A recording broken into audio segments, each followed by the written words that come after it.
एल्काट्राज San Francisco बे के एक island पर सिचुएटेड था। अपनी हाई सिक्योरिटी और इनएस्केपेबल रेपुटेशन के लिए जाना जाता था और इस जेल को द रॉक भी कहा जाता था।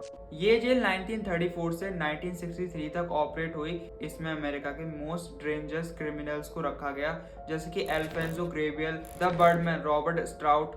एल्काट्राज की हाई सिक्योरिटी और ठंडे पानी होने की वजह से यहाँ से भागना ऑलमोस्ट इम्पॉसिबल था। लेकिन जून 11, 1962 की रात 3 इनमेट्स फ्रैंक मॉरिस और भाई जॉन क्लैरेंस इंगलिंग ने जेल को एस्केप करने का प्लान बनाया।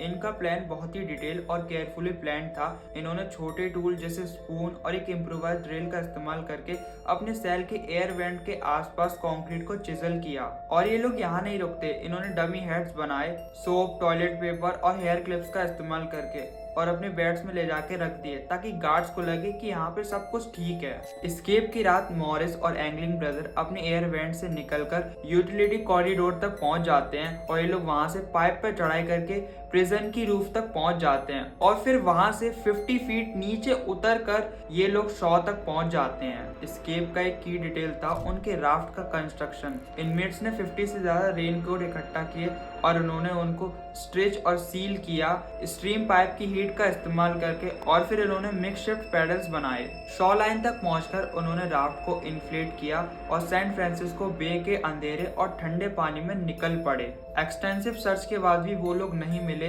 कई थ्योरीज दी गई उनकी किस्मत के बारे में। कुछ लोग मानते थे कि वो बे के ठंडे पानी में डूब गए होंगे, जबकि कुछ लोग ये मानते थे कि उन्होंने इस जेल को सक्सेसफुली एस्केप कर लिया।